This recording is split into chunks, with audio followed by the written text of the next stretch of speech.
Commander Sarah Chen had seen many strange things during her 5 years as Earth's diplomatic representative to the Galactic Council, but walking into the Zephyrian royal palace still took her breath away. The crystalline walls stretched impossibly high, refracting rainbow light that danced across surfaces made of what looked like liquid starlight. The air hummed with an energy that made her skin tingle. "Stay close, human," growled Ambassador Thrak, the reptilian saurian, who had become something resembling a friend over the years. His scaled hide gleamed dull green in the alien light. Queen Lirelei is not known for her patience with lesser species. Sarah adjusted the collar of her formal diplomatic uniform. The deep blue fabric with silver trim represented Earth proudly, even if most aliens saw humans as newcomers to galactic society. "Lesser species?" Unquote, she asked with a slight smile. "Is that what we're calling ourselves now?" Thrak's forked tongue flicked out nervously. "You know what I mean.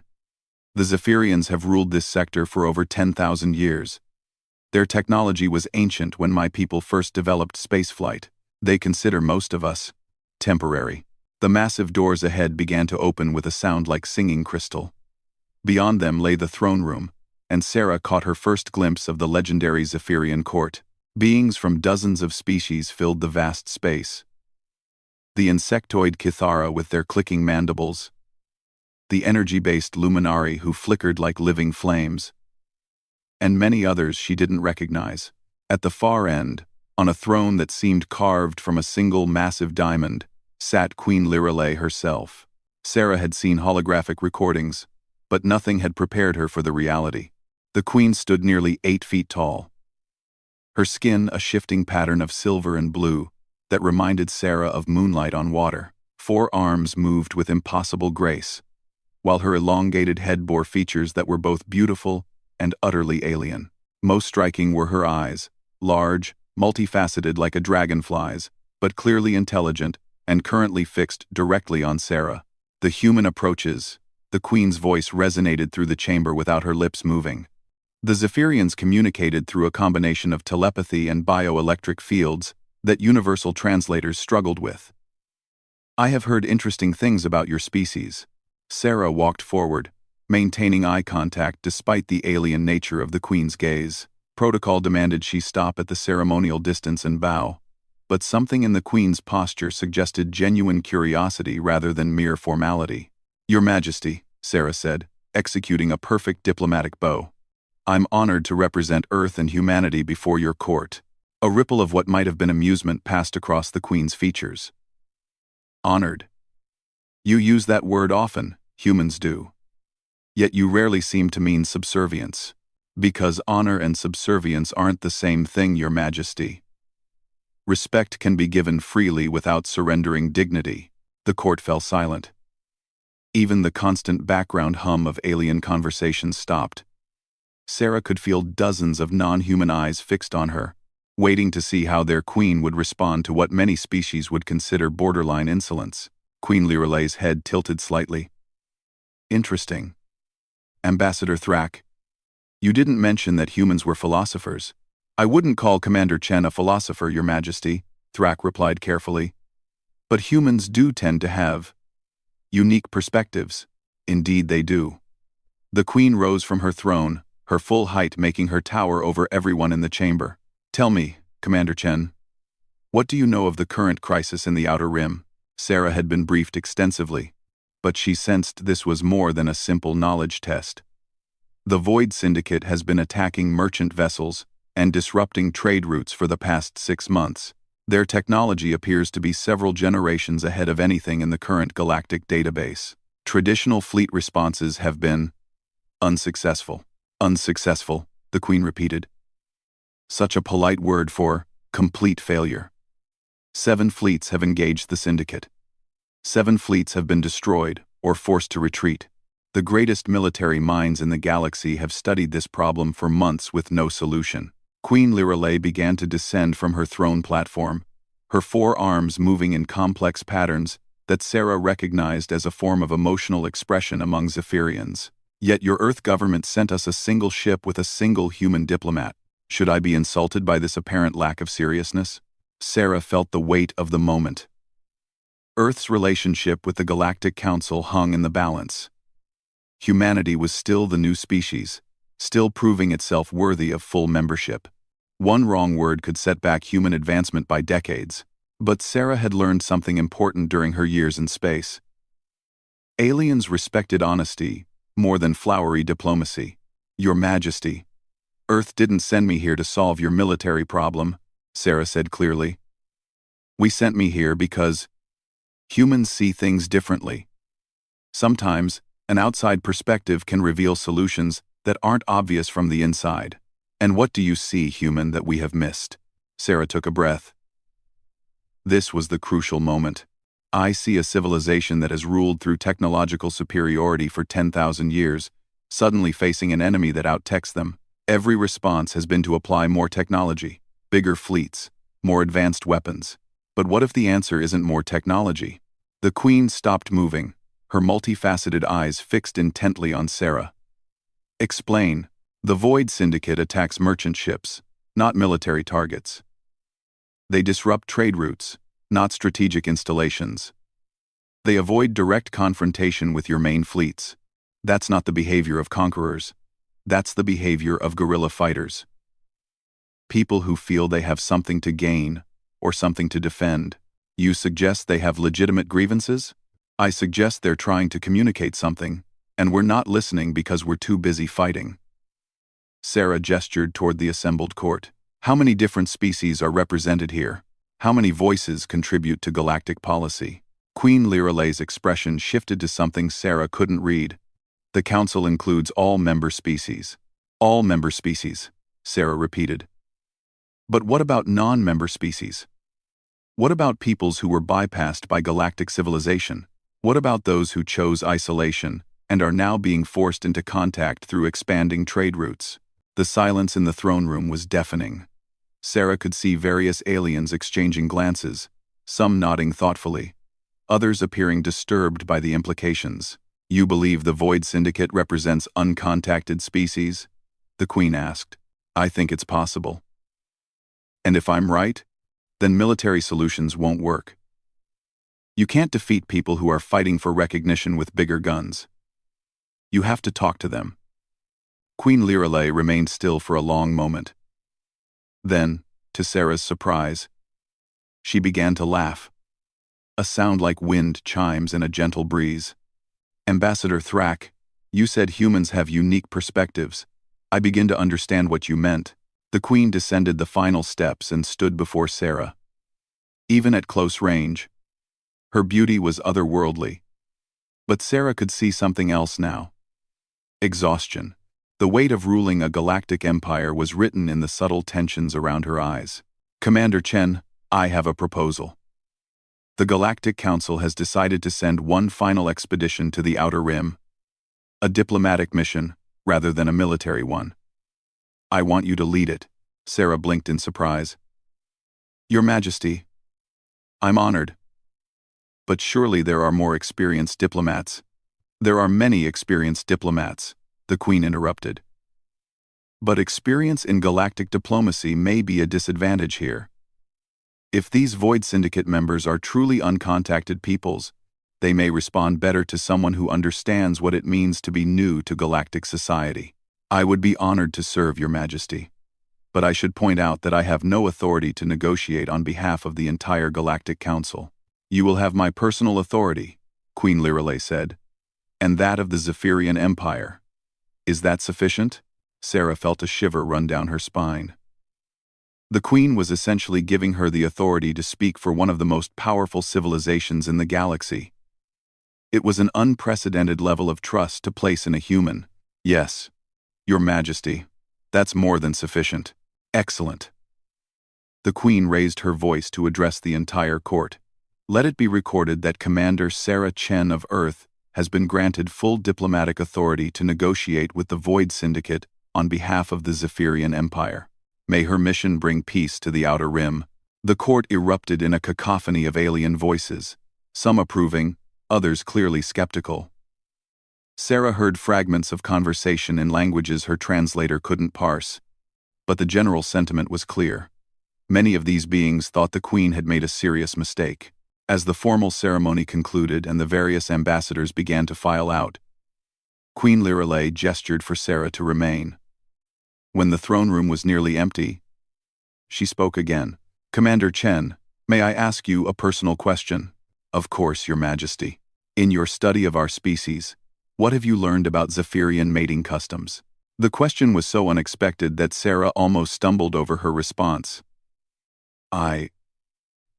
Well, I know that Zephyrians form deep emotional bonds with their chosen partners, that these relationships are considered sacred and last for centuries, and that compatibility is determined by mental and emotional resonance rather than physical attraction.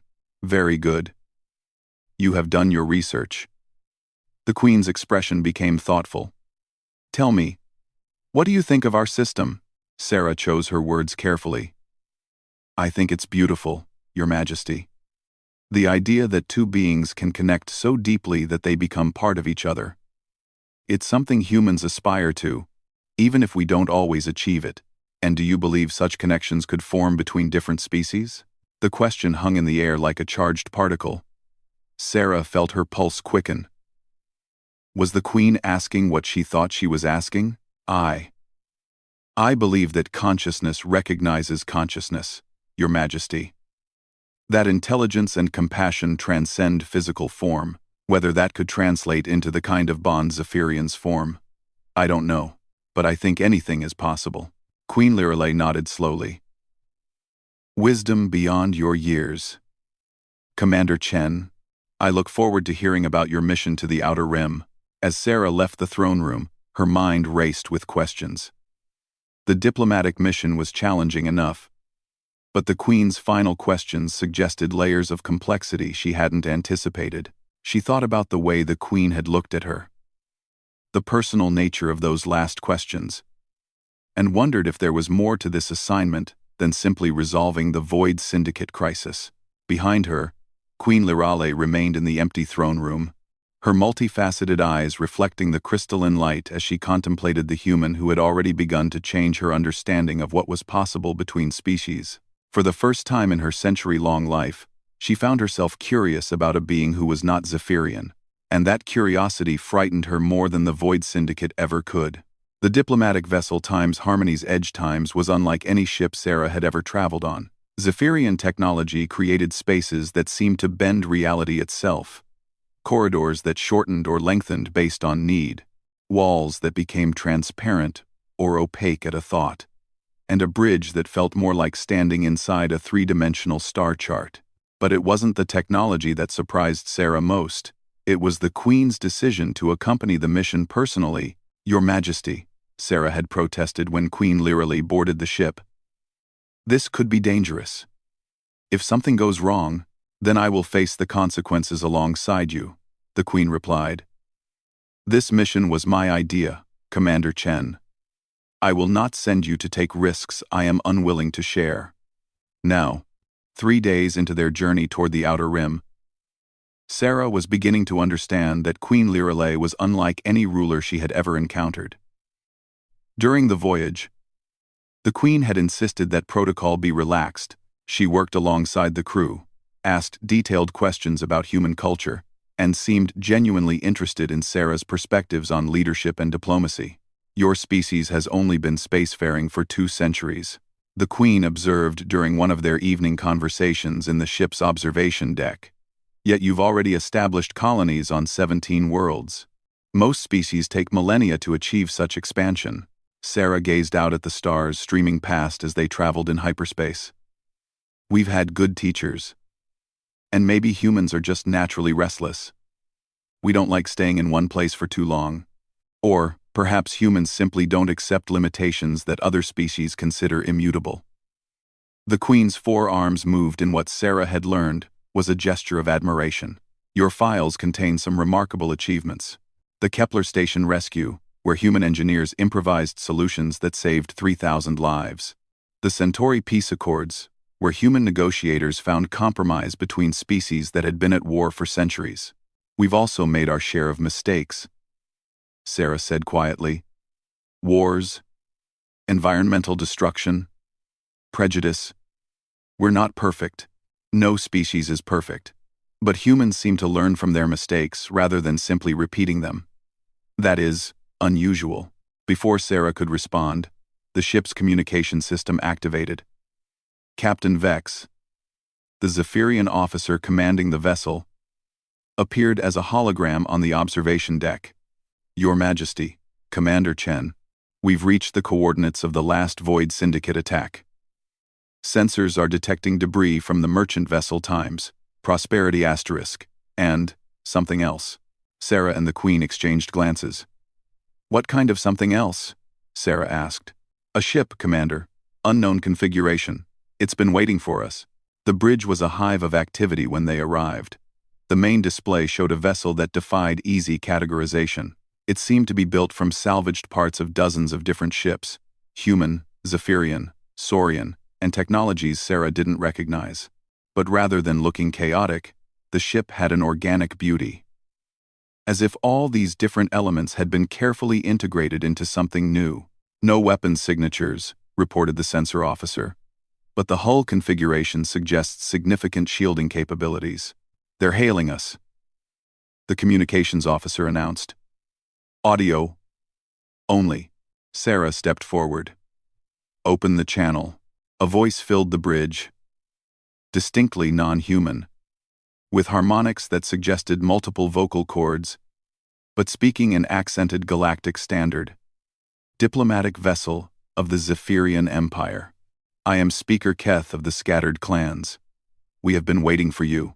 Sarah looked at Queen Lirelai, who nodded for her to respond.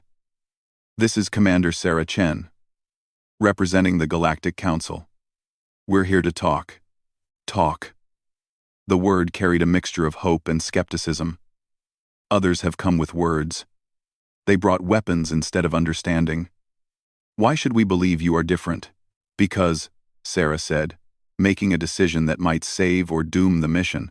We brought someone who understands what it means to be scattered. Silence filled the communication channel for a long moment.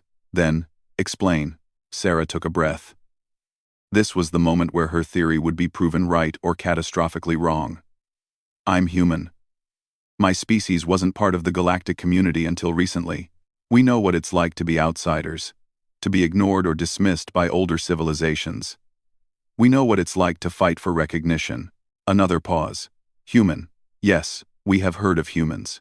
You are the ones who refuse to accept that some problems cannot be solved. Sarah couldn't help but smile. That sounds like us. Speaker Keth. We know you've been attacking merchant ships. We know you've been avoiding direct conflict with military fleets. We think you're trying to tell the galaxy something important. We're here to listen. And if we tell you our story, what then? Will the great powers of the galaxy suddenly care about peoples they have ignored for millennia? Queen Lirelai stepped forward, her presence commanding even through an audio-only channel.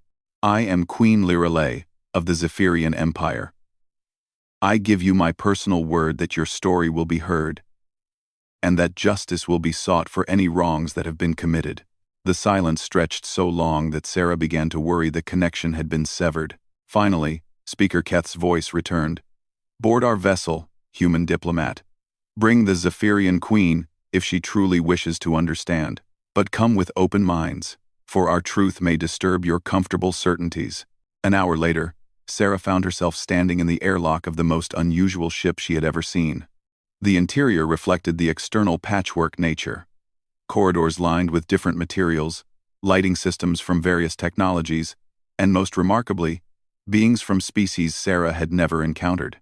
Speaker Keth turned out to be a tall, thin being, with features that seemed to shift subtly as Sarah watched. His skin had the same quality as certain deep-sea creatures, translucent and bioluminescent, but his eyes held the weight of centuries. Welcome aboard the Times, Synthesis Asterisk, he said, gesturing with four-fingered hands.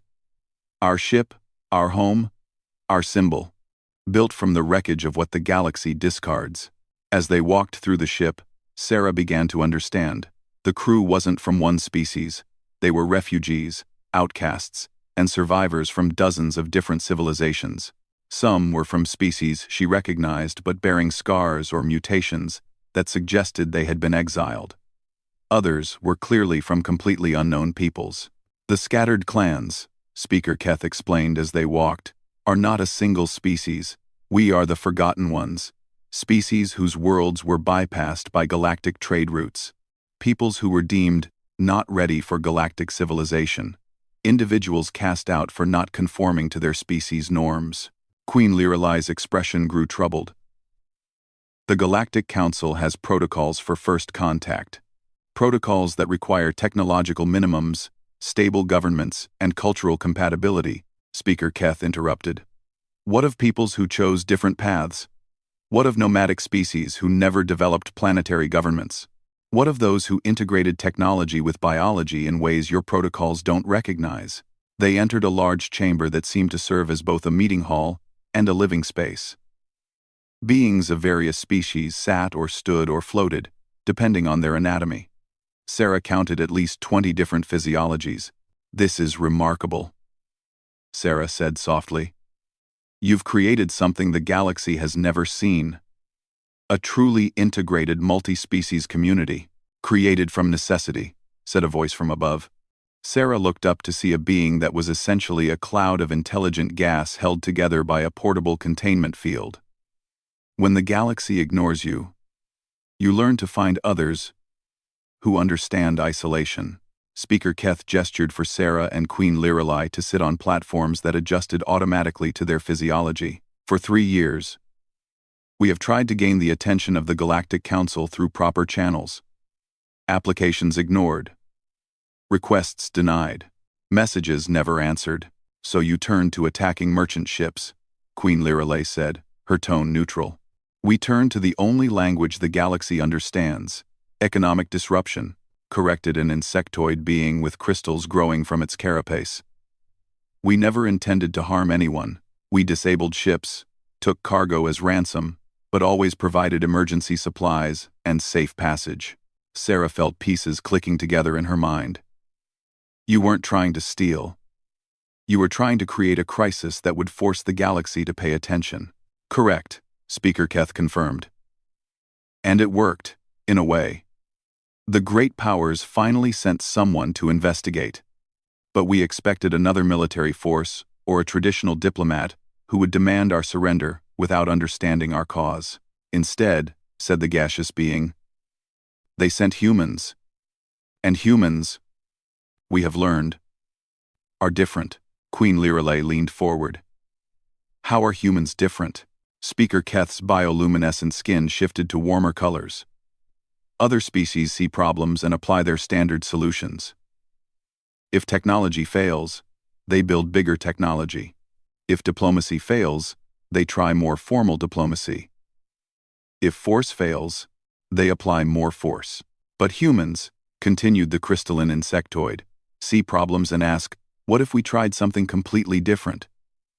They adapt, improvise, and find solutions that others never consider. Sarah felt a warmth in her chest. That's very kind, but it is not kindness, Speaker Keth interrupted. It is observation. Do you know why we agreed to this meeting? Because we studied human history. We learned about a species that went from primitive warfare to galactic diplomacy in mere decades. We learned about humans who chose cooperation over conquest, who built alliances instead of empires. Queen Lirelai's multifaceted eyes fixed on Sarah with an intensity that made her pulse quicken. The Queen had been largely silent during this exchange, but Sarah could sense her processing every word. What do the scattered clans want? Sarah asked. Recognition, Speaker Keth said simply. A voice in galactic affairs. Representation for those who don't fit the standard patterns. An end to the assumption that there is only one path to civilization. And if the galaxy refuses, then we continue to disrupt until they listen. But we hope it won't come to that. Speaker Keth's skin brightened. Especially now that we've met a human diplomat. The negotiations that followed were unlike anything in Sarah's experience. Instead of formal protocols and rigid positions, the discussions evolved organically. The scattered clans had legitimate grievances. Their peoples had been systematically excluded from galactic society for failing to meet arbitrary criteria. More importantly, they had developed innovations that could benefit everyone. Their integration of different technologies, their solutions for multi-species cooperation, their sustainable resource management, all of it was exactly what the galaxy needed as it faced increasing diversity and complexity. Queen Lirelei, Sarah noticed, became increasingly engaged as the discussions continued. The Queen asked detailed questions about scattered clan governance, their conflict resolution methods, and their approach to maintaining unity among such diverse peoples.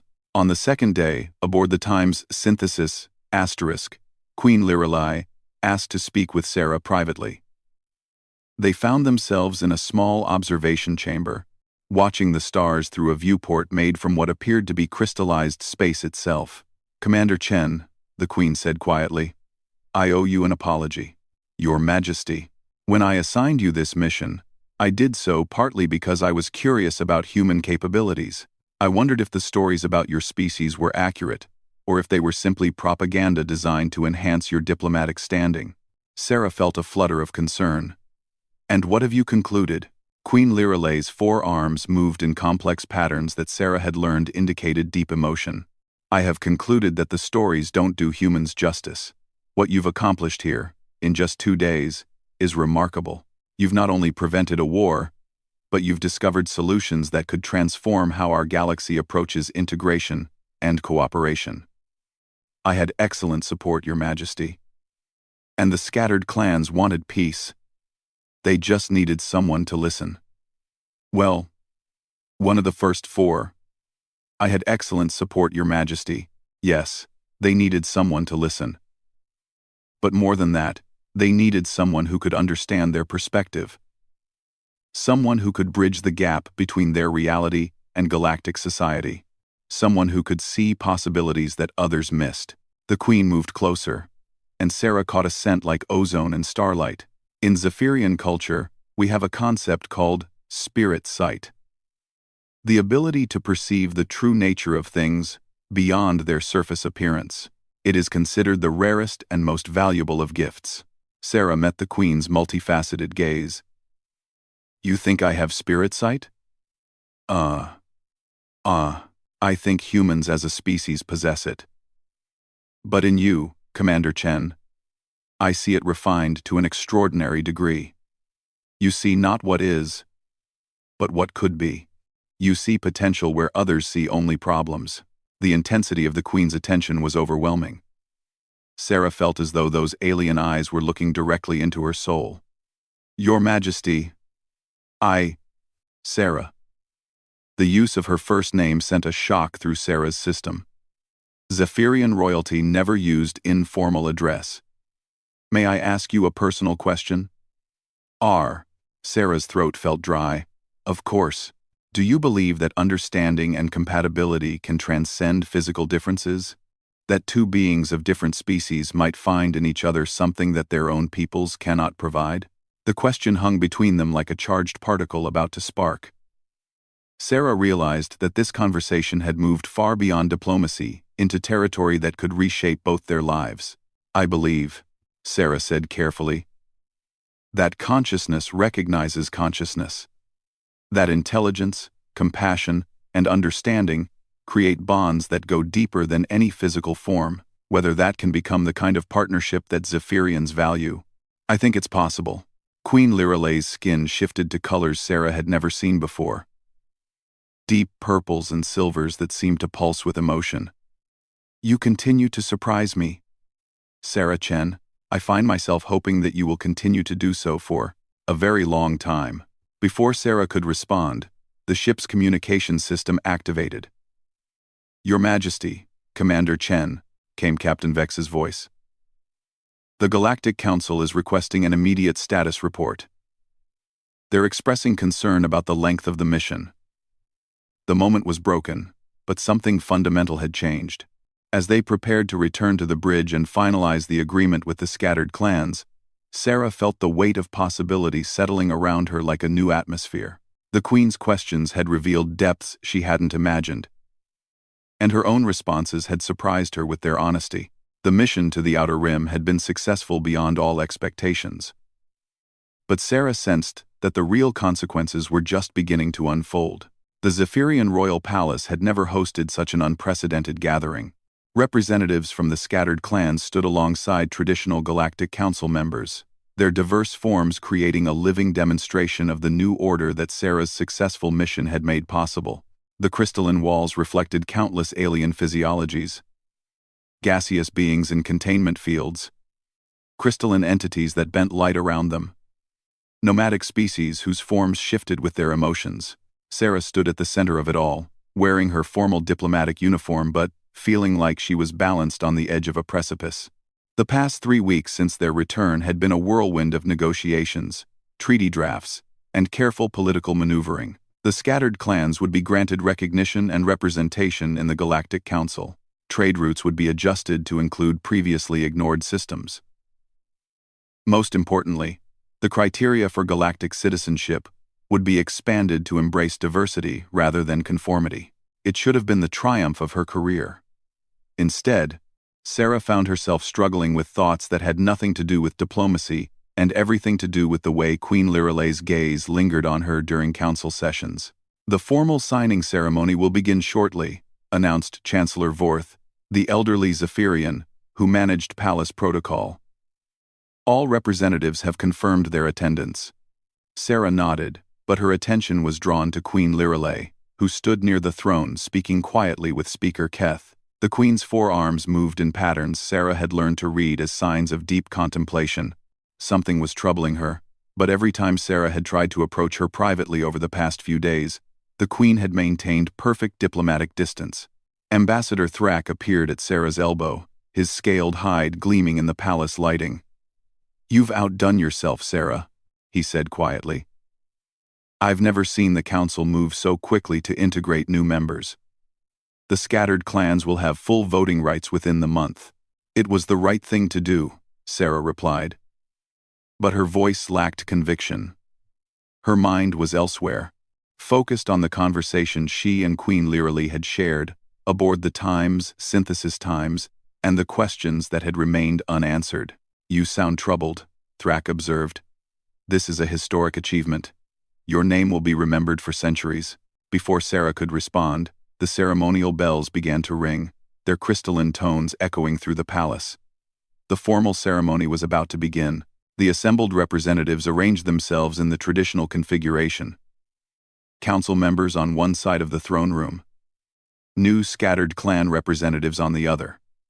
Sarah, as the lead negotiator, stood in the center space between them. Queen Liralay took her place on the diamond throne, her regal presence commanding attention from every being in the vast chamber. Representatives of the Galactic Council and the scattered clans. The Queen's voice resonated with formal authority. "We gather today to witness an unprecedented expansion of our galactic community. The treaties negotiated through the wisdom and persistence of Commander Sarah Chen of Earth mark a new era of inclusion and cooperation." Polite approval sounds echoed through the chamber. The clicking of Kithara mandibles, the harmonic resonance of energy-based beings, the subtle bioluminescent displays of various species. Sarah felt the weight of history settling around her. The human diplomat has shown us that our galaxy is far richer and more diverse than we previously understood, Queen Liralay continued. She has demonstrated that solutions exist beyond our traditional approaches, and that understanding can bridge any gap. Sarah caught the Queen's eye and felt that familiar electric sensation. But something was different today. The Queen's multifaceted gaze held a determination that Sarah hadn't seen before. Speaker Keth stepped forward, representing the scattered clans. "We thank the Galactic Council for this recognition," he said, his bioluminescent skin cycling through colors that indicated formal gratitude. "But we especially thank the human who saw us not as problems to be solved, but as peoples to be understood." More sounds of approval. Sarah felt herself blushing at the attention. She had done her job. Nothing more. The real credit belonged to the scattered clans themselves, for their patience, and the Queen for her willingness to listen. "The formal treaty will now be signed," Chancellor Vorth announced, producing documents written on crystalline tablets that would preserve the words for millennia. "Each representative will add their mark, to confirm their species' commitment to this new age of cooperation. The signing proceeded with ceremonial precision. Each species had their own method of confirmation. Some used traditional styluses, others added biological markers. A few inscribed their agreement with controlled energy discharges. Sarah signed on behalf of humanity, her simple pen strokes looking humble beside the elaborate alien methods. When the last signature was complete, Queen Lirelei rose from her throne. The chamber fell silent in expectation of the formal conclusion that would end the ceremony. But instead of the expected diplomatic closing, the Queen did something unprecedented. She descended from the throne platform entirely, walking down into the main floor of the chamber where Sarah stood. The movement violated every protocol of Zephyrian court ceremony. "Your Majesty?" Chancellor Vorth asked nervously. "The ceremony is complete," protocol suggests. "Protocol," Queen Lirelei said firmly, "serves its purpose. But there are moments when truth matters more than tradition." She stopped directly in front of Sarah, her towering height making Sarah crane her neck to maintain eye contact. The entire chamber watched in fascination and growing confusion. "Commander Sarah Chen," the Queen said, her voice now carrying across the chamber without any attempt at privacy, "you have changed my understanding of what is possible between species, between minds, between beings who find in each other something unexpected and profound." Sarah felt her heart hammering. Whatever was about to happen, she sensed it would reshape everything. "Your Majesty, Please," the Queen interrupted gently, "allow me to speak." Her forearms moved in patterns that Sarah recognized as deep emotional expression, but which many in the chamber would not understand. "In our time together, you have shown me qualities that I have never encountered in my own species. Your ability to see beyond surface differences, to find common ground where others see only conflict, to imagine solutions that don't yet exist. These are not merely diplomatic skills, they are expressions of a mind and spirit that I find captivating." The silence in the chamber was absolute. Even the constant background hum of alien technology seemed to have stopped. Sarah was acutely aware that hundreds of non-human eyes were fixed on this unprecedented scene.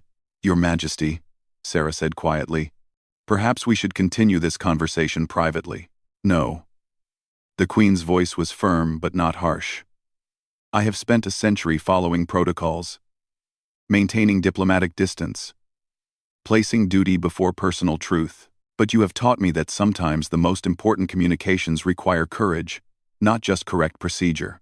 Queen Lirelei's skin began to shift through the deep purples and silvers that Sarah had learned, indicated profound emotion. The display was visible to everyone in the chamber, making the Queen's feelings transparent to alien eyes that could read Zephyrian bio-indicators. "Commander Chen," the Queen said, her voice now trembling slightly with emotion, "I have ruled my empire for over 100 years. I have negotiated with thousands of beings from hundreds of species. I have met the greatest minds and most accomplished individuals our galaxy has produced." She paused, and Sarah could see the internal struggle playing out in the Queen's expression. "But never," the Queen continued, "have I met someone who challenges and inspires me the way you do. Never have I found myself lying awake at night thinking about conversations, wondering what perspectives you might offer on problems I face, imagining what adventures we might share." The chamber was so quiet that Sarah could hear her own heartbeat. Ambassador Thrax's tongue flicked out nervously. Several scattered clan representatives were glowing with colors that suggested excitement or shock. "Your Majesty," Sarah began, but the Queen pressed on. "In Zephyrian culture, compatibility between potential mates is determined by mental and emotional resonance," the Queen explained to the assembled crowd, though her eyes never left Sarah's face. "It is about finding someone whose mind complements and challenges your own, whose spirit harmonizes with yours while bringing new perspectives you could never achieve alone." Sarah realized what was coming and felt the ground seem to shift beneath her feet. Queen Lirelei's voice grew stronger, more certain.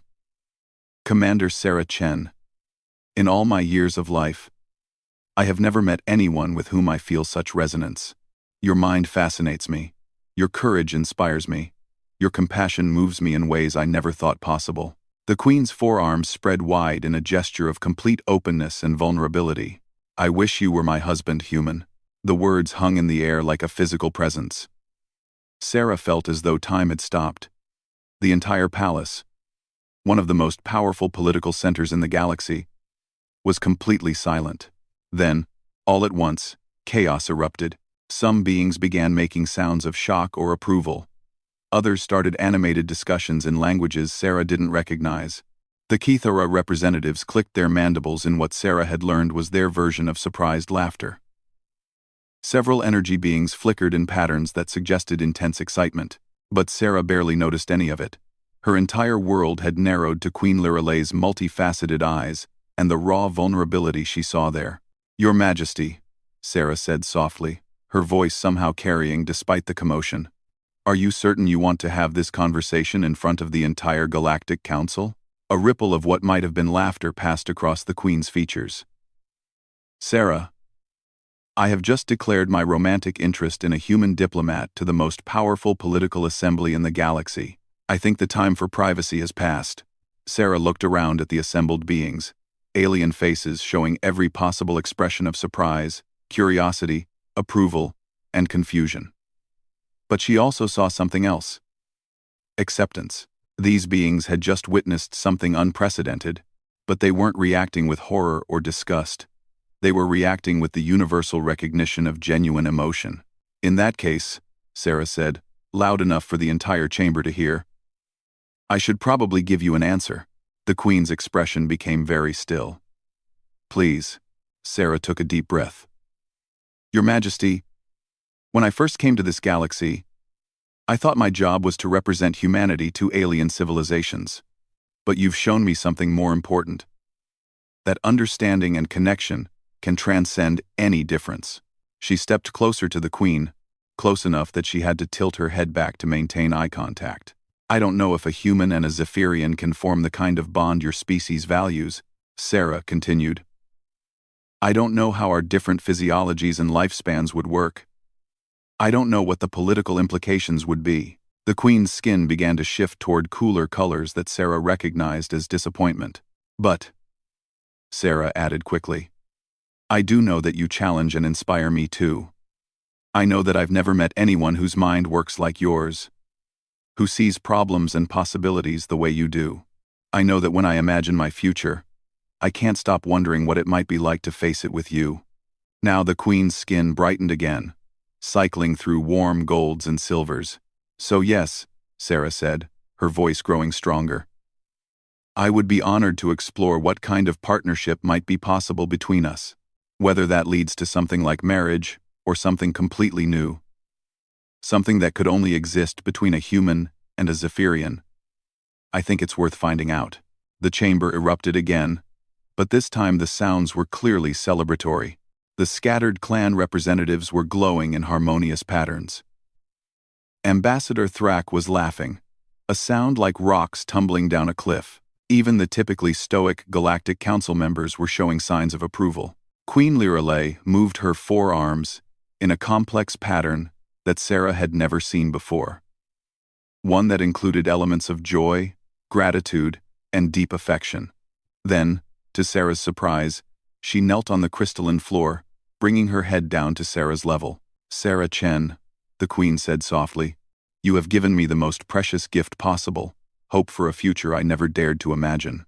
"Your Majesty," Sarah replied, reaching up to gently touch one of the Queen's hands. "I think you can call me Sarah now. And I think we should probably start planning that future together." As the celebration continued around them, Sarah reflected on the journey that had brought her here. She had come to the Outer Rim to prevent a war and had ended up discovering something far more important. The possibility that understanding and love could bridge any gap, no matter how vast.